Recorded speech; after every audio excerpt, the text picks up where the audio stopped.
There are a load of positive things that can be said about Korea and their suitability as a market for Australian exporters. And most of these have become evident when you look at how Korea has handled the COVID-19 pandemic and basically their level-headed response. There's a quote from Dale Fisher from the World Health Organization, and he basically said that no country has adapted to living with and containing the virus like South Korea. And you don't really need or want to eradicate the virus, but if you can modify your behaviours and get on with life, then that's a really good outcome. And many of the principles around governance and how the Korean people have adapted to COVID could be applied to business opportunities, and it's one of the reasons why we're so bullish on Korea as a closer trading partner for Australia.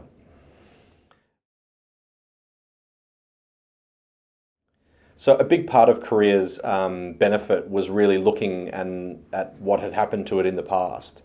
And if you look back to 2015, Korea had a really bad M.E.R.S outbreak, and they've used that to improve their response and their strategy. So for instance, they've updated their manuals, they've reformed their legal frameworks, they've given more authority to disease and control experts, and they've also given more support for research and development in dealing with infectious diseases.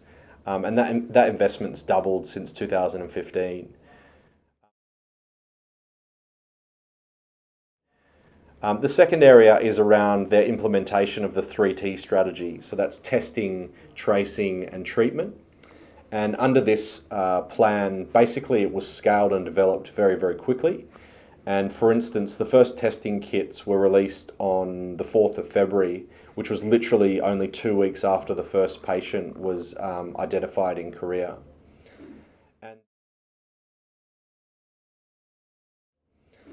And the third area that Korea's done really well has been integrating their government coordination. And Korea's used a real sort of whole of government approach in fighting the pandemic.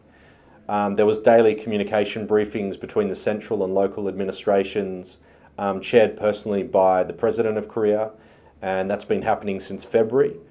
It's also been instrumental in helping them track cases, identifying outbreak problems, finding solutions, and quickly pooling resources and medical equipment where it was needed. But the last area is just having a unified public message whenever they did any press engagements. And a lot of these principles around openness, transparency, calling on its citizens, and innovation have been really firmly upheld. And examples of this include the encouragement of app development, and that's helped them to keep their society and borders open. And restrictions were only really sort of put in place when they were needed, which is a stark comparison to Australia. And the other thing is these responses were basically in proportion to the seriousness of the problems at the time.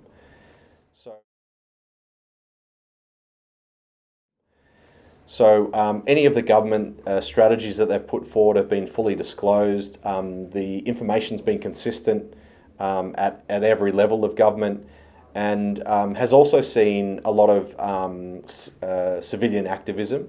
So like people stepped up where there were staff shortages in hospitals, or people work with the government to identify smartphone apps which give real-time information about like the nearest pharmacy that was stocking face masks.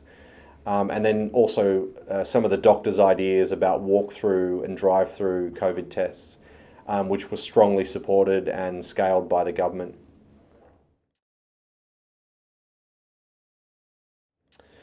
Korea's also met many humanitarian assistance requests from overseas. So despite being in a difficult position domestically and having quite strong economic stimulus packages in place, they've also been a key partner to help other countries get through their own pandemic recovery.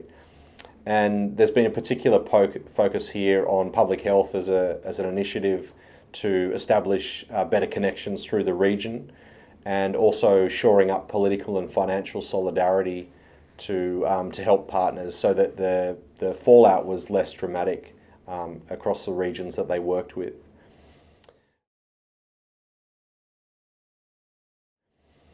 Looking now at some business impacts, and I think one of the key standout things about Korea is its economic and financial stability.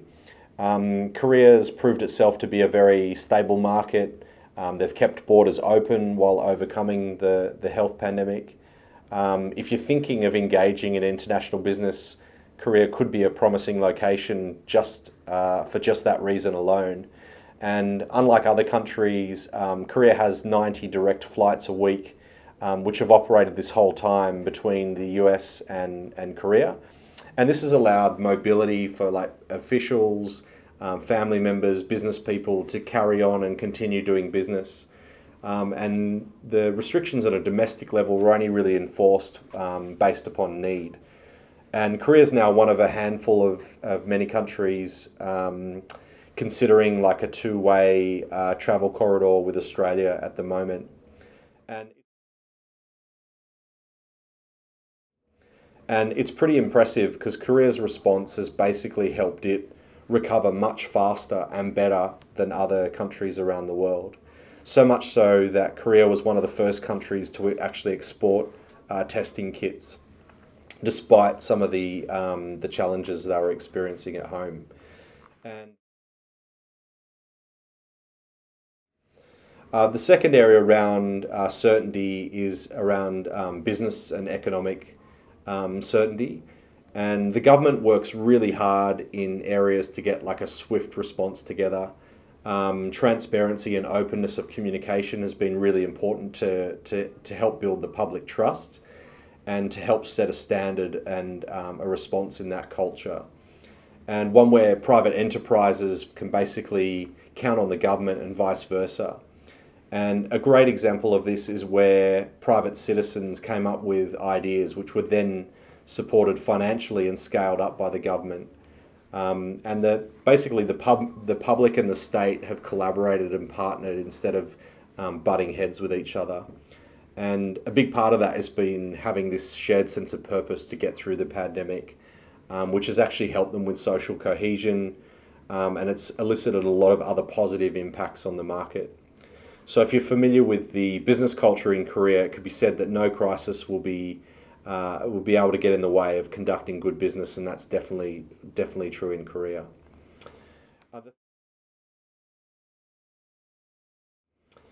The third area then is around potential and new opportunities in business, not only for innovation, but also the economy proves to be very agile, and it's a major player with influence in international affairs. And Korea has established a very strong diplomatic relationship with a number of countries, over 140 countries, in fact. They have embassies in 114 countries, in addition to 45 consular offices and 5 representative offices. And in addition to that, Korea is also very proud of their culture, and they have 41 overseas cultural centres in 31 different countries across the world, helping to promote their own culture and sort of build on some of that cohesion.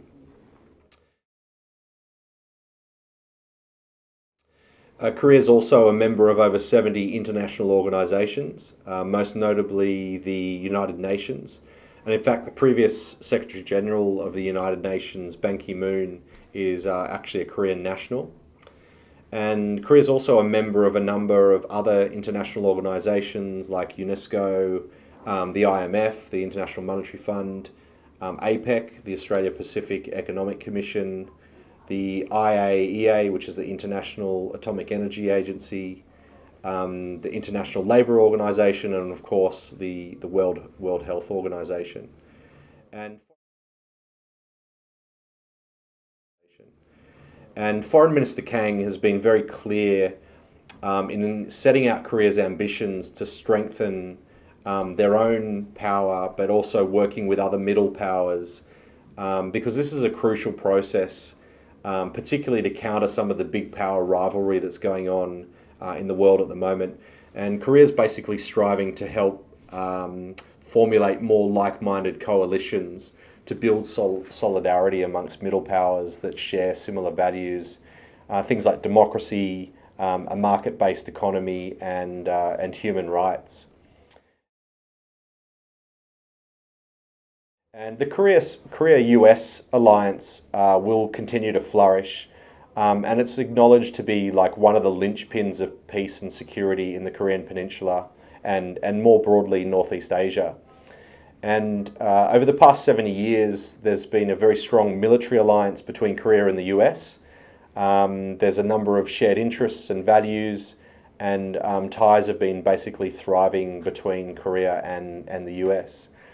And there's also a number of new opportunities in health and logistics, particularly as those industries start to pivot off the back of the pandemic. And most importantly, Korea is also actively championing like this multinationalism, which means that there's opportunities for your business to enter Korea, but also to go on to other markets in Asia from a Korean base.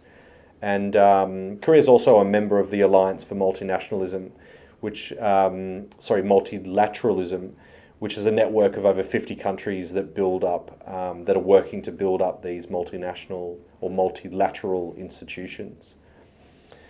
President Moon of Korea is also preparing to launch a Northeast Asia cooperation initiative, and this is designed to help fight infectious diseases and improve public health, and it'll bring together North Korea, China, Japan, Mongolia, and South Korea to cooperate in working against infectious diseases and any future disasters that might come up. And furthermore, Korea's relationship with North Korea will help yield a long-term investment opportunity. And it's basically a key milestone in helping the dialogue between South Korea, North Korea, and the United States to achieve denuclearization and lasting peace in the peninsula.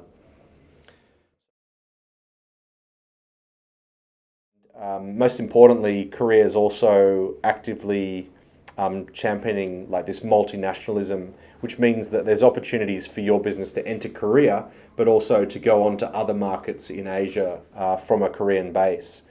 And Korea is also a member of the Alliance for Multinationalism, Multilateralism, which is a network of over 50 countries that that are working to build up these multinational or multilateral institutions.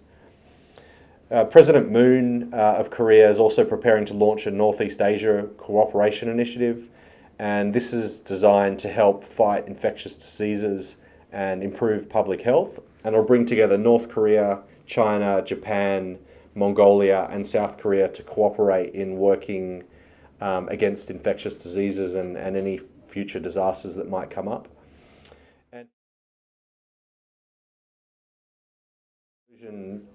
Korea also has a new southern policy which is developed just a couple of years ago, and that's focused on increasing Korea's exchanges with countries throughout ASEAN. So you can see not only are they doing a lot of initiatives at home, but also working on multilateral partnerships throughout the region to strengthen their ties there. So I hope this has been helpful. It did go on for a little bit, but if you want to find out more about the opportunities in Korea, then please have a look at our website. Thank you.